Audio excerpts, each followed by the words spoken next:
नमो अरिहन्ताणं नमो सिद्धाणं नमो आयर्याणं नमो वज्रायाणं नमो लोये सवसाहुनं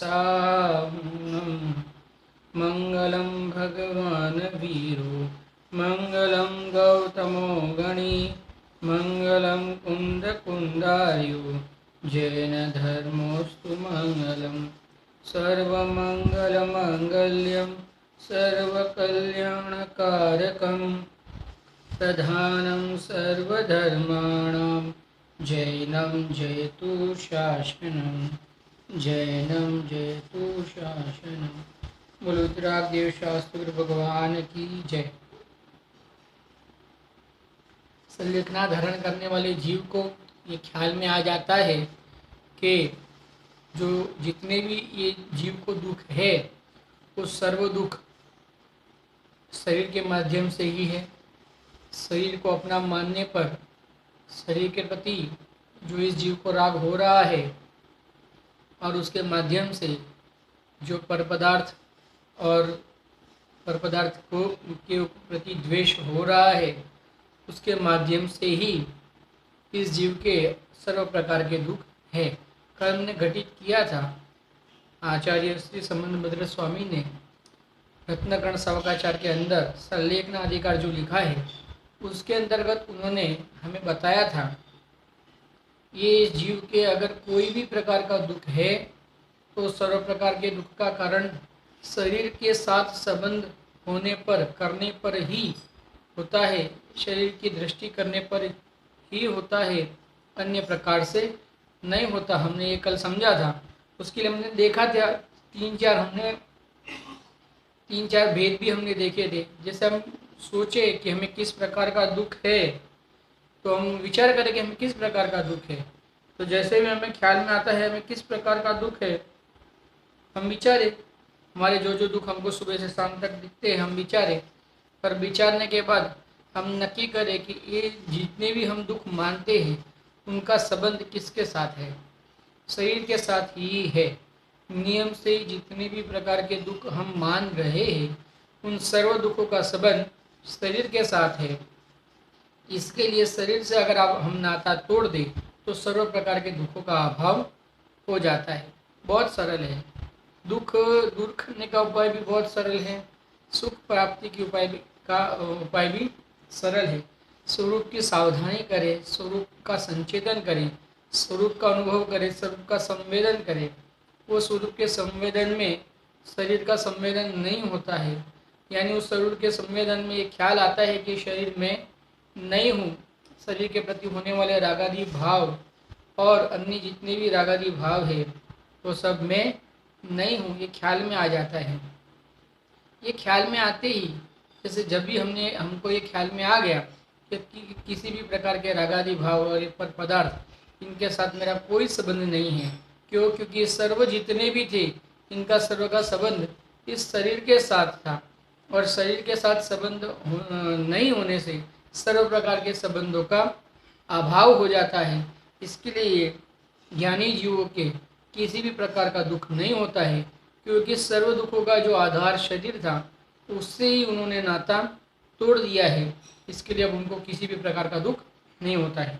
अब संलेखना वाला मन को प्रसन्न रखता है। ये वाली गाथा हमारे स्वाध्याय में आई थी, तो इसमें ऐसा कहा था आचार्य देव ने कि संन्यास के अवसर में शोक, भय, विषाद, स्नेह, कालुषपना, अरति इत्यादि को छोड़ी करी के कायर बनने का अभाव करो, अपना आत्मसत्व का प्रकाश करी के और श्रुत रूप अमृत करी मन को ताही प्रसन्न करी।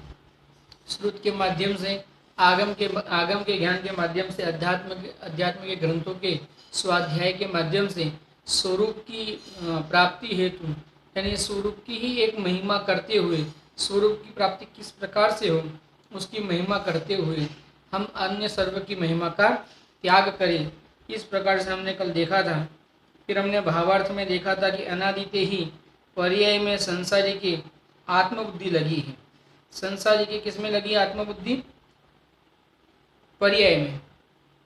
जो प्राप्त पर्याय है ना, ये प्राप्त पर्याय शरीर, पर्याय वास्तव में इस जीव को अपनत्व बुद्धि शरीर में ही मूल रूप से अपनत्व बुद्धि लगी है, और शरीर के माध्यम से ही जितने पर पदार्थ हैं उन सर्व पर पदार्थों को ये मैं हूँ ऐसा मानते हुए, या ये मेरे हितकारी है, अमुक पदार्थ जो शरीर के अनुकूल रूप परिवर्तन करते हुए दिखे वैसे अमुक पदार्थ के हितकारी लगते हैं, और शरीर के प्रतिकूल परिवर्तन करते हुए अमुक पदार्थ अहितकारी दिखते हैं। हितकारी पदार्थों में राग करता है, अहितकारी पदार्थों में द्वेष करता है। इसके लिए यहाँ पे कहते हैं अनादिकाल से ही पर्याय में इस जीव को, इस संसारी को क्या है, आत्मबुद्धि लगी है। प्राप्त पर्याय में जिस अवस्था में ये जीव विचर रहा है, जिस पर्याय में ये जीव उत्पन्न हुआ है, उसी पर्याय में ये मैं हूँ ऐसा मान के, ऐसा अनुभव उसी प्रकार से अपना अनुभव करता हुआ ये जीव कलुषित होता है। इसको अभाई आत्मबुद्धि लगी है, और ये पर्याय का नाश को ही अपना नाश माने हैं। तन उपजत अपनी उपज जान, तन नसत आपको नाश मान, है ना। तन की उत्पत्ति को अपनी उत्पत्ति मानता है, और तन के विनाश को अपना विनाश मानता है। तन बलवान है तो अपने को बलवान मानता है, और तन बलहीन हो जाए तो अपने को बलहीन मानता है। तब पर्याय का नाश होता और धन परिग्रह स्त्री पुत्र मित्र बांधव आदि समस्त सहयोग का वियोग होता देखिए है, तब मिथ्या दृष्टि के बड़ा शोक उपजे है। मिथ्या दृष्टि के बहुत शोक उपजता है। इसी बात के माध्यम से आचार्य देव ने देव गति के देवों के जब मरण के पूर्व में 6 महीने पूर्व में जब उनके दो बताते हैं, या तो माला मुरझा जाती है ऐसा भी बताया हुआ है, या तो उनकी दृष्टिहीन हो जाती है जिससे उनको माला मुरझा गई है, इस प्रकार से दिखता है। तो उनको ख्याल में आता है कि अब यहाँ से मरण होना है, या इस पर्याय का अभाव होना है, तो अवधि ज्ञान जोड़ के अब कहाँ जन्म लेना है, किस अवस्था में जन्म लेना है, उसका ज्ञान करते हैं। जैसे ज्ञान होता है जीव इतना खेदखीन होता है, इतना दुखी होता है कि वो वेदना नरक की वेदना से भी अधिक वेदना बताई है आचार्य ने। विचारना, नरक की वेदना कहने में जिनेंद्र भगवान समर्थ नहीं, ऐसा कहते हैं जब नरक की वेदना का वर्णन करते हैं। और यहाँ पे कहते हैं कि देवगति के देवों के अंत के जब 6 माह होते हैं, जब उनको ख्याल में आता है ये पर्याय का अभाव होना है, तब उनको जो दुख उत्पन्न होता है। क्यों? क्योंकि यहाँ जो जितने भी यहाँ कितने सारे सहयोग और मिथ्या दृष्टि से प्राप्त पर्याय में अपनत्व है, यही मैं हूँ, ये देह मैं हूँ ऐसे बुद्धि है, तो उसके माध्यम से ये शरीर को अपना माना हुआ है, उसके माध्यम से जितने भी शरीर के जो सहयोग हैं उनको अपना माना हुआ है, और जितने भी सहयोग अपना माना हुआ है और सर्व सहयोगों का अब यहाँ से अभाव होगा, और वहाँ पे एक इंद्रिय आदि पर्याय में उत्पन्न होने रूप पर्याय का ज्ञान हो जाता है। तो विचारना कि यहाँ इतने सारे सहयोग छूटेंगे और वह इस प्रकार के सहयोग की प्राप्ति होगी कि मैं जीव हूँ ये नक्की करने रूप सामर्थ्य का भी अभाव हो जाएगा। तो ये ख्याल में आएगा तो कितना दुख होगा। क्यों दुख होगा? सहयोग छूटने का दुख नहीं हो रहा है, ये सहयोग मेरे है, ये ही मैं हूँ, इस प्रकार की बुद्धि होने से, इसी सहयोग इन सहयोगों को ही अपना माना होने से ये सहयोग जब छूटते हैं तो मैं मेरा अभाव हो गया, इस प्रकार से मानता हुआ दुखी होता है। यानी सहयोगों के अभाव का दुख नहीं है, सहयोग के अभाव तो दूसरे के भी देखता है, लेकिन उसके लिए उनको दुख नहीं होता। उनको दुख किसके लिए होता है? ये ही मैं हूँ, और जब सहयोग का अभाव होता है तो मेरा अभाव हो जाएगा, इस रूप से अपने अभाव को मानता हुआ दुखी होता है, अपनी सत्ता का अभाव मानता हुआ दुखी होता है।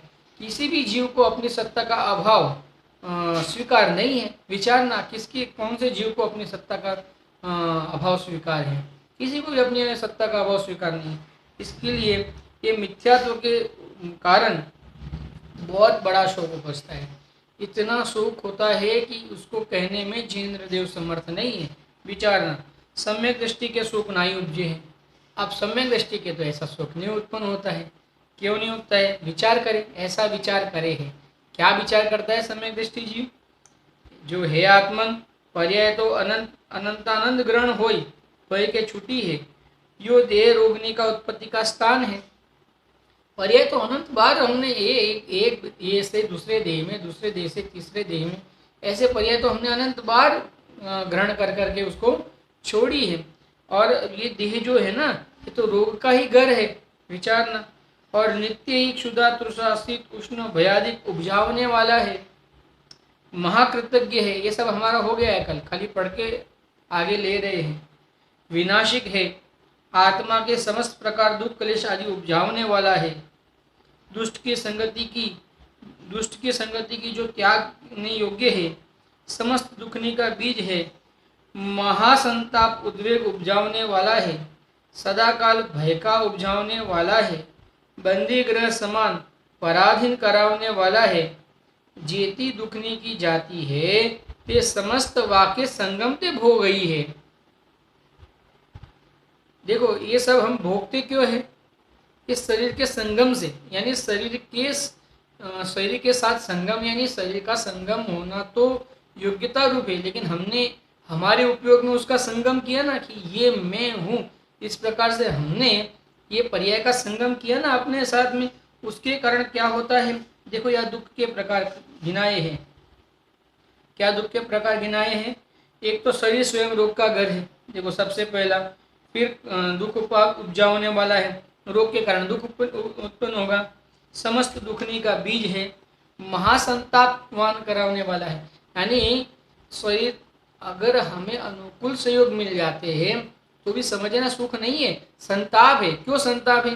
क्योंकि अभी ये सुख में और भोगूं और अनेक अनेक प्रकार से भोगूं, और ये जो सहयोग है मेरे से छूट नहीं जाए, इस प्रकार से अनेक प्रकार से संतापवान होता है, सदाकाल भयभीत होता रहता है। तो जैसे किसी ने हमको बांध के रख लिया हो, कोई जेल में हमको समझना बंद कर दिया हो, वैसा अनुभव करते। क्योंकि देखो हम ये शरीर में हैं, अब हम चाहते हैं कि हम बहुत कुछ करें, बहुत कुछ जाने, बहुत कुछ देखें, बहुत कुछ भोगे, लेकिन हमारी सामर्थ्य नहीं है। क्यों?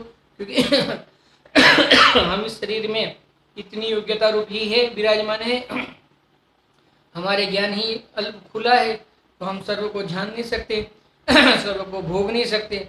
सर्व को भोगना यानी सर्व को जानना ही होता है, लेकिन ये अज्ञान अवस्था में सर्व को भोगना मानता है ना, इस अपेक्षा से बताया है।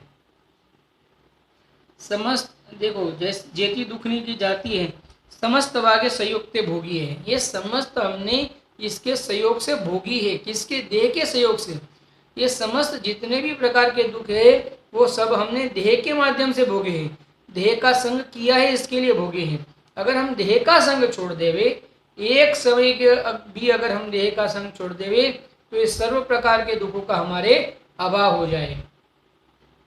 क्योंकि ये सर्व प्रकार के दुखों का जो जुड़ान है वो देह के माध्यम से देह की एकत्व ममत्व कर्तृत्व भोक्तृत्व बुद्धि के माध्यम से है।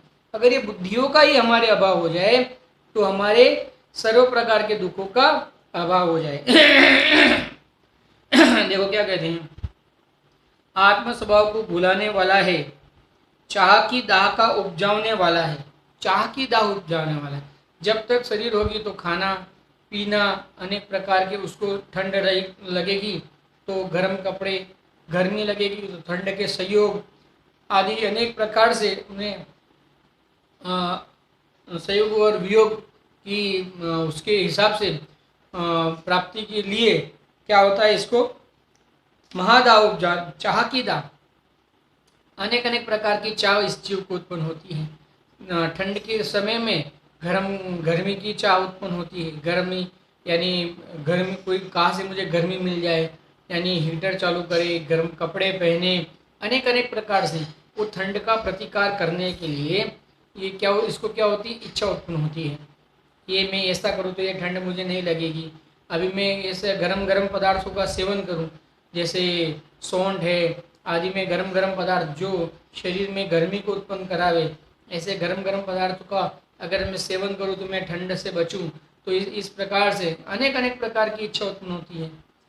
भोजन आदि में सौंठ आदि की खाने की इच्छा उत्पन्न होती है, शरीर के माध्यम से गर्म कपड़े आदि पहनने की इच्छा होती है, बाहर में हीटर आदि चालू करने की इच्छा होती है, नाना प्रकार की इच्छा होती है।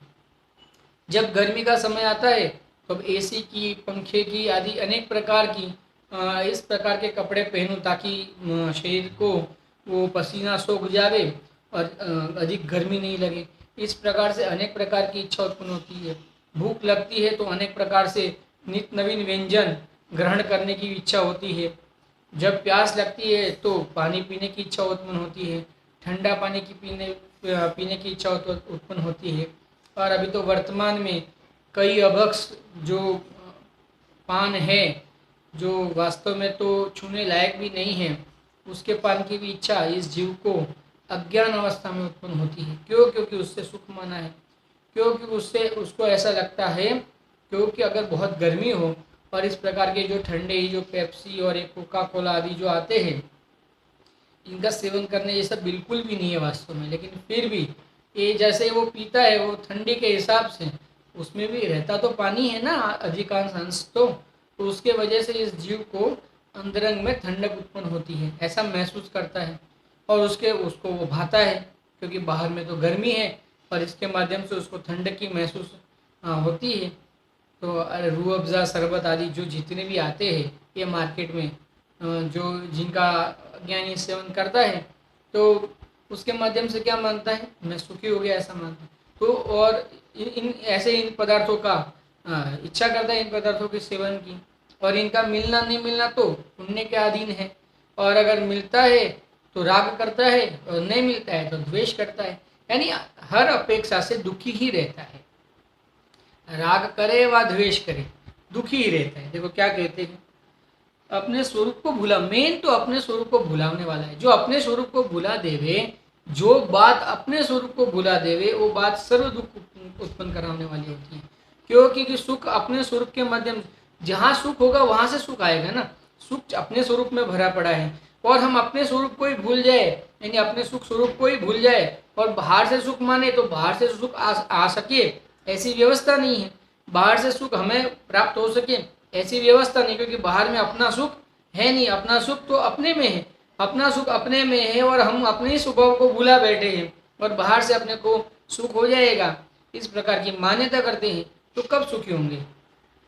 विचारे, कब सुखी होंगे? कभी भी सुखी नहीं होंगे, क्योंकि स्वरूप को ही भूला बैठा है ना। जो स्वरूप के माध्यम से सुख की प्राप्ति हो सकती थी, जहाँ सुख है वास्तव में, जहाँ सुख भरा हुआ है, उस शरीर के माध्यम, उस चैतन्य स्वभाव के माध्यम से ही सुख की प्राप्ति हो सकती थी।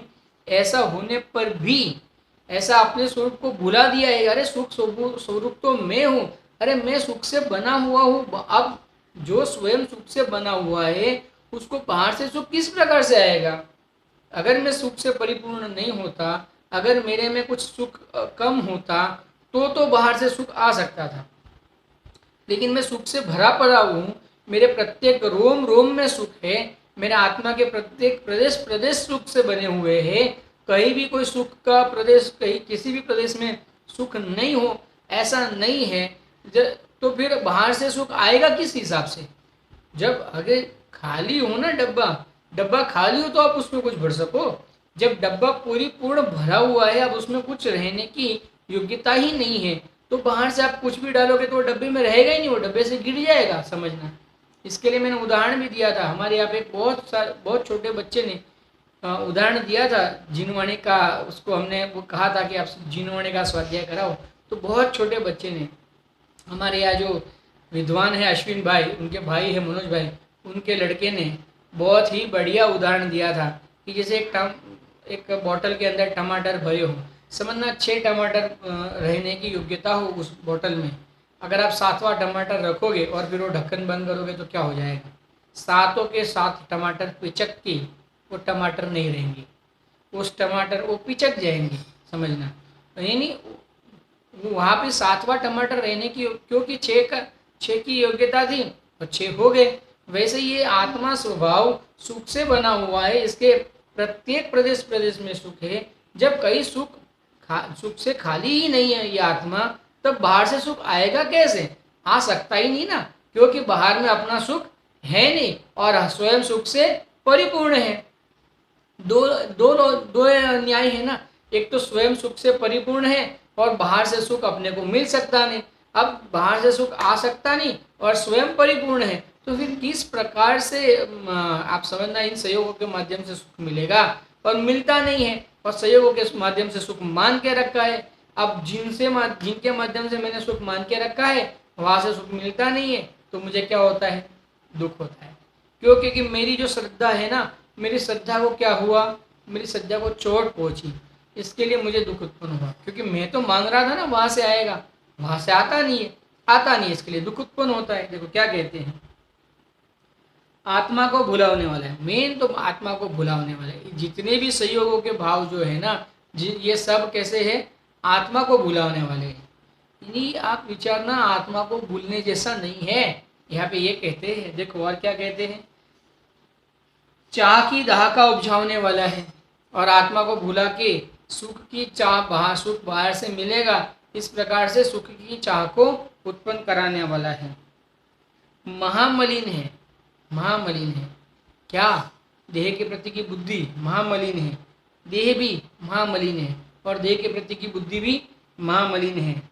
क्या कहते हैं, कृमिनी का समूह करी भर्या महादुर्गंधमय है। अनेक प्रकार के कीड़ों से भरा हुआ ये शरीर है हमारा, निगोदिया जीव, अनेक प्रकार के निगोदिया जीव और ये कृमि, ये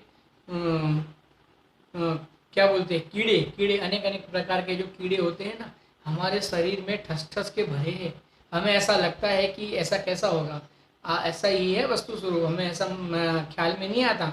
अनेक प्रकार के निगोदिया जीव, कीड़े, वो सब भरे पड़े, मांस, रुधिर, अनेक प्रकार की, समझना सर्व, जो अगर वो दिख जाए ना तो हम देख भी नहीं पाए। अगर ये चमड़ी निकाल देवे और ये दिख जावे ना, मांस, रुधिर आदि, तो हम देख भी नहीं पाए। अरे मैंने तो देखा हुआ है, हमारे यहाँ पे एक आदमी ने, मैंने उसको मना किया, फिर भी उसने, वो मक्खी रहती है, मक्खी बड़ी बड़ी मक्खी रहती है, शायद आपने देखी होगी, बड़ी बड़ी मक्खी को उसने, वो क्या मालूम उसने क्या किया, मुझे भी ध्यान में नहीं आ रहा है, उसने उसको किस प्रकार से मारा तो उसका पेट फट गया। वो पेट फटते उसमें से कई प्रकार के कीड़े बाहर आने लगे, एकदम जैसे जिसे कोई उत्पत्ति होने लग गई हो ना, इस प्रकार से ऐसे भू भू करके कीड़े बाहर आने लगे। तब मुझे ख्याल में आया कि देखो ये शरीर में कितने कीड़े भरे पड़े हैं। उस मक्खी के शरीर में कीड़े तो हम जब वो फूटा और बाहर आया तो हमने देख लिया, तो वैसे ही अपने शरीर में होंगे या नहीं होंगे विचारना, क्योंकि शरीर तो उसका शरीर भी शरीर है, अपना शरीर भी शरीर है, तो अपने शरीर में भी कीड़े होंगे या नहीं होंगे। महादुर्गंधमय पदार्थ से बना हुआ ये शरीर है। देखो, दुष्ट भ्राता की जो नित्य क्लेशनी के उपजाने को समर्थ अनमारण शत्रु है। जैसे अनमारण यानी जैसे कभी भी मार सके वैसा शत्रु है।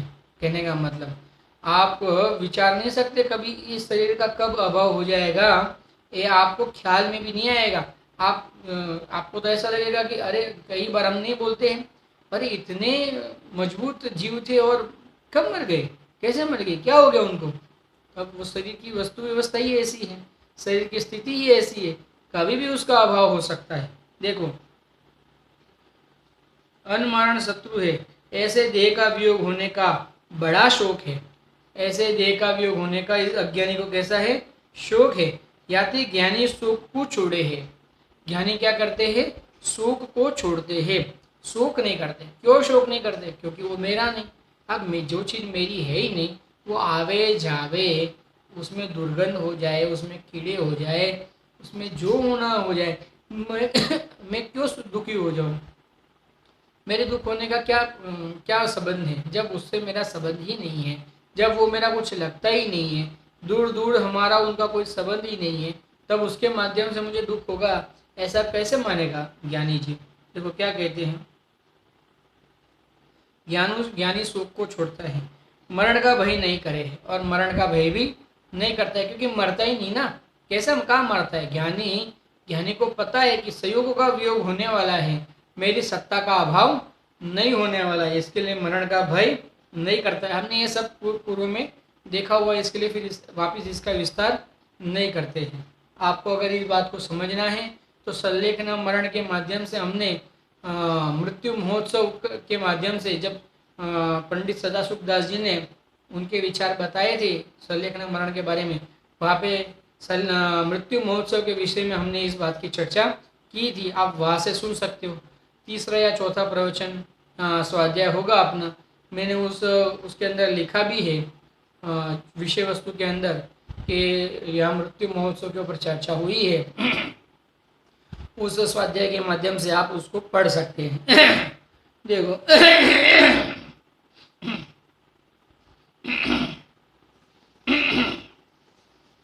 विषाद, स्नेह, कालुषपना तथा अरति भाव को त्याग कर और उत्साह धैर्य प्रकट करके शुद्ध ज्ञान रूप अमृत का पान करी मन को तृप्त करे। शुद्ध ज्ञान रूप अमृत का पान करे। अमृत तो एक जीनवाणी माता ही अमृत है, क्योंकि वितरागियों के माध्यम से प्ररूपित की गई है, लिखी गई है, और उसमें जितने भी शब्द वितरागियों ने लिखे हैं वो सर्व वितरागता के हेतु ही बनते होने से एक शुद्ध का माध्यम से ही, क्योंकि ये जिनवाणी माता ही हमें बताती है कि जीव जुदा है, पुद्गल जुदा है। ये जीव और पुद्गल के कोई संबंध नहीं है। जीव के माध्यम से, पुद्गल के माध्यम से और संयोग के माध्यम से जीव सुखी होता हो, ऐसी कोई वस्तु व्यवस्था नहीं है।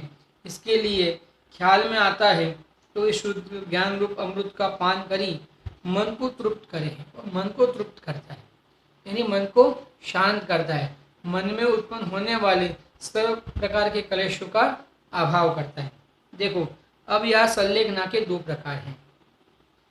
अब यहाँ से ये आचार्य देव मेन जो इनका जो कहने का, ये यहाँ पे बताने का जो विषय है, वो यहाँ पे मेन विषय अब शुरू होता है कि संलेखना करने वाला जीव पूर्व में जिस प्रकार से उसने मन से शुद्ध हुआ, सर्व प्रकार से उसने मुनिव्रत अंगीकार धारण किए, अगर मुनिव्रत धारण नहीं कर सका तो गृहस्थ में भी रह के मुनिराजों के समान जीवन जीने का उसने क्या बोलते हैं संकल्प किया, और उस संकल्प के माध्यम से ये शरीर आदि से इसने ममत्व का त्याग किया, और उसके माध्यम से जो होने वाले भय, विषाद, शोक आदि जितने भी विभाव भाव थे सर्व का अभाव करके अब ये संलेखना ग्रहण करने के लिए क्रियावंत हुआ।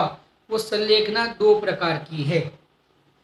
यह संलेखना दो ही प्रकार है, दो प्रकार है, एक काय संलेखना, एक कसाय संलेखना। यहाँ से मेन विषय आचार्य श्री संबंध भद्र स्वामी शुरू करते हैं।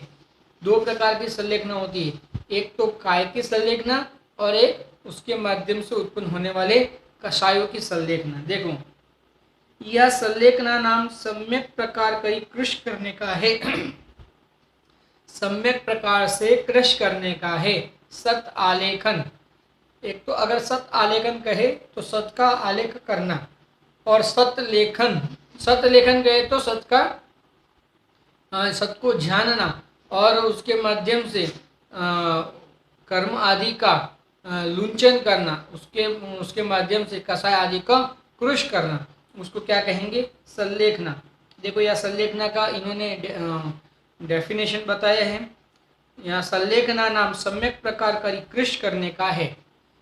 लेखन करते हैं ना हम, एक तो आलेखन करते हैं, उसको कृष करते हैं, बराबर है। तहा जो देह का कृष करना सो तो काय संलेखना है। तहा देह का जो कृष करना है वो क्या है, काय संलेखना है।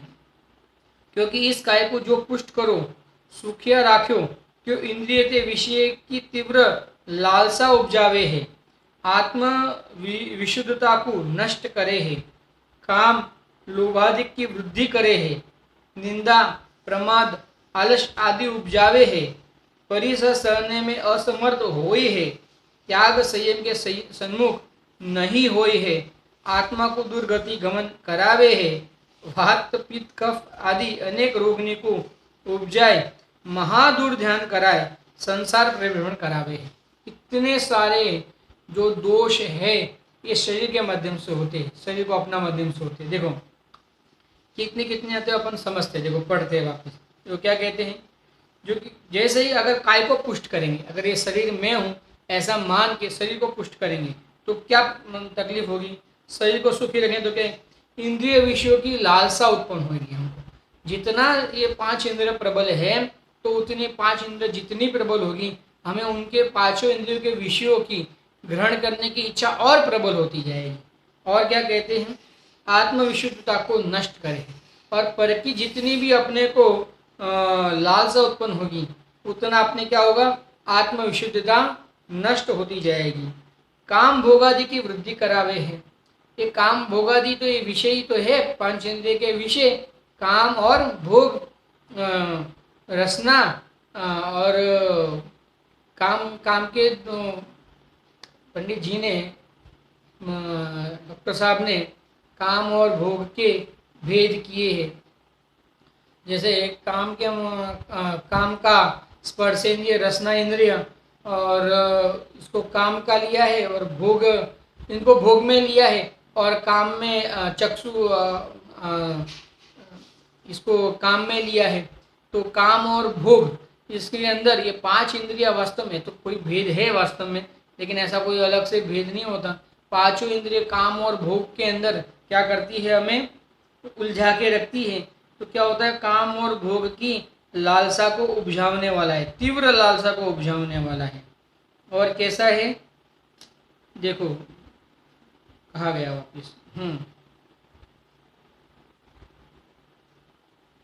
काम भोग आदि की वृद्धि कराता है, निंदा प्रमाद आलस बढ़ाता है, और निंदा प्रमाद और आलस को बढ़ाता है। काम लोभ आदि की वृद्धि कराता है, निंदा आलस को बढ़ाता है, परिचय सहने में असमर्थ हो जाता है। और जितना हम काम आदि की बुद्धि करेंगे तो हम जो परिचय उत्पन्न होते हैं, यानी जब, क्योंकि हम अगर पांच इंद्रिय हमारे अगर प्रबल होगी और हमें भूख लगती है तो हम उस भूख को सहन नहीं कर पाएंगे, क्योंकि इंद्रिय प्रबल है। और उस प्रबल इंद्रियों को या प्रबल इंद्रिया रखने के लिए, इंद्रिया प्रबल रहे ऐसी तो बुद्धि भी है हमारे, और इंद्रिया भी प्रबल है, तो उसको विषय ग्रहण करने की इतनी इच्छा होगी। तो जितने विषय ग्रहण करने की इच्छा होगी तो हम इंद्रिया प्रबल रहे और इसी प्रकार से प्रबल रहे, भावना भी अपनी ऐसी है, तो हम क्या करेंगे, जब भी भूख लगेगी हम भोजन देंगे, जब भी प्यास लगेगी हम पानी देंगे, आदि अनेक अनेक प्रकार से हम क्या करेंगे, इसको और पुष्ट करेंगे। और इसके माध्यम से क्या होगा, हमारे प्रमाद और आलस तो होगा, लेकिन हम क्या करेंगे, हम परिचय शांत करने में असमर्थ हो जाएंगे। जैसे ही मच्छर नजदीक आया तो हमें मारने का भाव आ जाएगा, उसको हटाने का भाव आ जाएगा, समझना, आदि अनेक प्रकार से हम परिचय सहन करने में असमर्थ हो जाएंगे। त्याग संयम के सन्मुख नहीं होंगे, त्याग और संयम के विमुख हो जाएंगे, समझना। आत्मा को दुर्गति में गमन करावे है, और आत्मा को दुर्गति में गमन कराता है। वात पित्त कफ अनेक रोगनी को उपजाए, महादुर ध्यान कराए, संसार परिभ्रमण करावे है। वात पित्त कफ आदि अनेक प्रकार की बीमारियों को उपजा के उसके माध्यम से, उसके लक्ष्य से, मोह राग द्वेष के माध्यम से संसार में ही परिभ्रमण कराता है। या ते अनशन आदि तपस्रण करी इस शरीर को कृश करना, रोगादिक वेदना ना ही उपजे, परिणाम अचेतन ना ही हो, या ते प्रथम काय संलेखना वर्णन करने का सूत्र कहते हैं। देखो, इसलिए अनशन आदि तपस्रण करके इस शरीर को कृश करना, रोगादिक वेदना नहीं उपजे, परिणाम अचेत नहीं हो जाए। अचेत यानी परिणाम कोई जीव के परिणाम अचेत नहीं हो जाते, लेकिन अचेत समान, यानी जैसे ये जीव अपने को ही नहीं माने और इस रोगादि के अंदर, ये पंचेंद्रियों के विषयों के अंदर बिना विचारे कहने का मतलब जुड़ जावे उससे। जैसे वहाँ पे प्रवचन सारजी में तो ऐसा कहा है कि जैसे वो जड़ों होती है ना, जड़ों कैसे चोटती है गंदा खून चूसने के लिए, वैसा ये चोटता है विषयों को, और इस विषयों को चोट के क्या करता है, उसके माध्यम से गंदगी यानी मोह राग द्वेष को ही ग्रहण करता है, दुखी ही होता है, कभी सुखी नहीं होता। जैसे जड़ों आपको पता होगा एक प्रकार का जीव है, वो जड़ों होती है, वो जीव के शरीर को, किसी भी जीव के शरीर को चोटती है और उसके शरीर में से गंदे खून को चूसती है, और इतना चूसती है कि वो फट के मर जाती है, लेकिन वो खून चूसना बंद नहीं करती, मरण को भी गौण करके वो खून चूसती है। वैसे ही ये अज्ञानी जीव अपने निरंतर होने वाले भाव मरण और एक समय होने वाले द्रव्य मरण को गौण करके उसका उसको अनदेखा करके वो ये मोह राग द्वेष के माध्यम से विषयों के अंदर जुड़ता है, ऐसा जुड़ता है कि मोह राग द्वेष उत्पन्न होने पर भी उसकी परवाह नहीं करते हुए और मोह राग द्वेष उत्पन्न करते रहता है और मोह राग द्वेष को बढ़ाते रहता है और बढ़ाते बढ़ाते क्या करता है, प्रत्येक समय तो भाव मरण करता है और अंत समय में जब द्रव्य मरण का समय आता है तब उस काल में भी, यानी द्रव्य मरण यानी ये शरीर को देह से छूटने का जब समय आता है उस काल में भी ये उस प्रकार से मोह राग द्वेष सहित मरण करता है और हल्की गति में जाता है, दुखी होता है, इस प्रकार से विषयों में छोड़ता है ये जीव। देखो क्या कहते हैं, याते रोगादि वेदना नहीं उपजे, परिणाम अचेत नहीं हो जाए और इस प्रकार के अचेत परिणाम नहीं हो जाए, याते इसके लिए प्रथम क्या करते हैं, काय संलेखना वर्णन का सूत्र कहते हैं। यानी सबसे पहले काय संलेखना किस प्रकार से की जाए उसका सूत्र कहते हैं, उसके बाद में कसाय संलेखना किस प्रकार से की जाए उसका सूत्र कहेंगे आचार्य देव। तो सबसे पहले काय संलेखना किस प्रकार से की जाए उसका वर्णन हम यहाँ भी शुरू करते हैं। देखो, आहारम परिहाप्य क्रमशः स्निग्धं विषद्वयेत्यापयत्पानं स्निग्धं च हाययित्वा खारपानं पुरयेत् क्रमशः खरपानहापनामपि कृत्वा कृत्वो वसासमपि शक्त्या पंच नमस्कार मनास्तु यज्जेत सर्वयत्न से सर्व प्रकार के यत्न से सर्व प्रकार के पुरुषार्थ को उत्पन्न करके पंच नमस्कार का पंच परमेष्टि का शरण अंगीकार करके ये आहार और पान के विषयों को यानी विकल्पों को किस प्रकार से धीरे धीरे उपवास आदि के तपों के माध्यम से ये जीव शरीर को किस प्रकार से ग्रस्त करता है और किस प्रकार से करना चाहिए उसकी विधि यहाँ पे आचार्य देव बताते हैं। देखो क्या कहते हैं, काय संलेखना करे सो अनुक्रम ते करे। देखो पहले तो काय संलेखना करे, यानी सबसे पहले तो काय संलेखना करो इस प्रकार से बात कही है, लेकिन कैसे करो, अनुक्रम से करो, यानी आप क्रमिक विचारों। देखो कैसा होता है, जैसे अब मुझे ख्याल में आ गया कि मेरी उम्र हो गई है और मुझे अभी मरण बहुत नज़दीक है, जैसे मुझे ख्याल में आ गया तो मुझे अंदाज आ जाता है कि अंदाज मेरे कितने समय में मेरा मरण होना निश्चित हो सकता है, यानी इतना अधिक से अधिक अब इस शरीर में जीवन रहने का संभव है, ख्याल में आ जाता है। ज्ञानियों के वास्तव में ख्याल में आ जाता है कि अब अधिक से अधिक इतना काल हमारा जीवन रहेगा, तो उतने काल तक क्या करे ये जीव, क्या करे, काय की संलेखना करे। सबसे पहले काय को कृष करे, काय को किस प्रकार से कृष करे, क्रमशः करे। यानी कहने का मतलब ऐसा नहीं कि संलेखना ग्रहण की तो पहले दिन से सर्व आहार पान आदि का त्याग कर देंगे, इस प्रकार से नहीं होता है। इस प्रकार से करने में क्या दोष उत्पन्न हो जाएगा, इस प्रकार से करने में दोष ये उत्पन्न हो जाएगा कि आप अभी भी रत्नत्रय की साधना कर सकते थे, लेकिन आपने रत्नत्रय की साधना को त्याग करके काय संलेख इस प्रकार से आहार भोजन का त्याग कर दिया, आहार पान का त्याग कर दिया, तो क्या होगा, एक तो कसाई बहुत बढ़ जाएगी।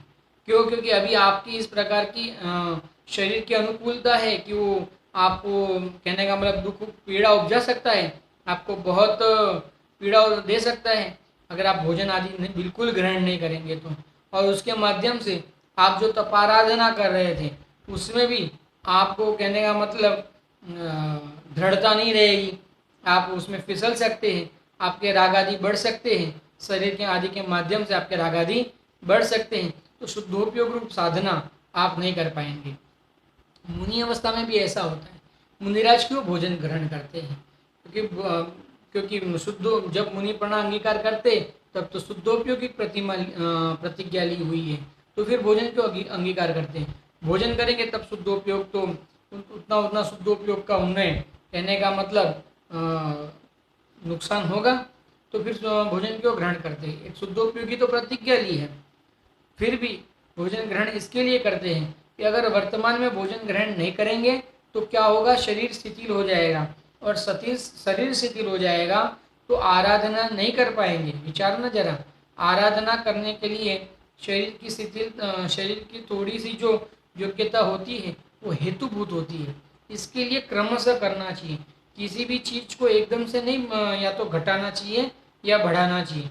अगर आप एकदम से घटाते हो किसी चीज को या एकदम से बढ़ाते हो तो ये बात समझ लेना कि आपके वो साधना नहीं बन पाएगी, जो साधना आपके करनी है। तो वो क्या कहते हैं, काया, पहले तो काय संलेखना करें। काय संलेखना करने जैसी ही है। जिन जीवों को मरण नजदीक आया है, मरण का ख्याल आया है कि अब मरण नजदीक है, उन जीवों को काय संलेखना करना ही चाहिए। नहीं करना चाहिए ये बात नहीं है, लेकिन कैसे करना चाहिए, एकदम से नहीं करना चाहिए, क्रमशः करना चाहिए। धीरे धीरे पहले समझना कि एकदम गरिष्ठ भोजन का त्याग करो, समझना आएगा। फिर धीरे धीरे मध्यम भोजन का त्याग करो, यानी रोटी आदि का त्याग करो। उसके बाद में चावल आदि का भी त्याग करो। उसके बाद में दूध आदि का भी त्याग करो। उसके बाद में छाछ आदि का भी त्याग करो। उसके बाद में पानी आदि का भी त्याग करो। इस प्रकार से क्रम होता है। और अगर इस क्रम को तोड़ के आपने अगर सीधा ही सर्व प्रकार के भोजन और पान का त्याग कर दिया सर्वकाल में, हो सकता है अष्टानिका आदि पर्वों में, 10 लक्षण महापर्व आदि पर्वों में, अष्टमी और चौदस आदि पर्वों में आप उपवास को ग्रहण करो, वो अलग बात हुई। वहाँ पे आप सर्व खान और पान का त्याग करो, वो अलग बात हुई।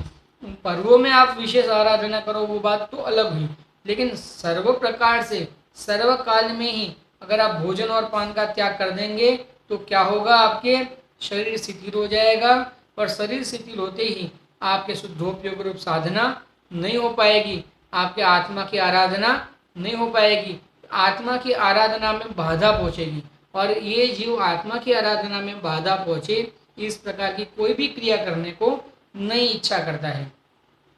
इसके लिए काय संलेखना तो करे, लेकिन कैसे करें, अनुक्रम से करें, क्रम से करें। कहने का मतलब देखो, अपना आयु का अवसर देखिए 30 प्रमाण, और अपना किस प्रकार करें, अपना आयु का अवसर देखिए उस प्रमाण करें। अभी ख्याल में आता है अभी वर्तमान में आयु, जैसे आप देखो समंदर स्वामी थे, मुनि अवस्था में थे, उनको ख्याल में आया था कि आयु बहुत बहुत बाकी है, अभी अभी इतनी आयु शेष है, और उनको रोग हो गया था, तो उन्होंने मुनिपना का छेद करके रोग का अभाव करके वापस मुनिपना अंगीकार किए। तो इस प्रकार भी कर सकते हैं।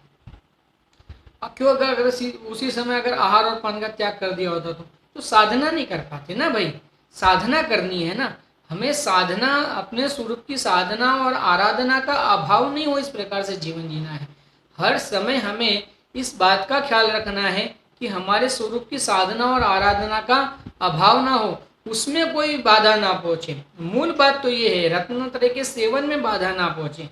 अरे करना तो रत्नत्रय का सेवन ही है, मूल बात तो ये है कि रत्नत्रय का सेवन करना है, उस सेवन में बाधा ना पहुंचे। इसके लिए इस जीव के कायिक संलेखना तो करनी तो है, क्योंकि ख्याल में आया है कि अब मरण नजदीक में है, लेकिन इतना काल तक अभी भी जीवन रहने की संभावना है, तो उस प्रकार से ही क्रमशः भोजन पान आदि का त्याग करना चाहिए और काय को क्रश करना चाहिए। इसका और बहुत विस्तार से वर्णन है, इसका वर्णन हम आगे कल करेंगे।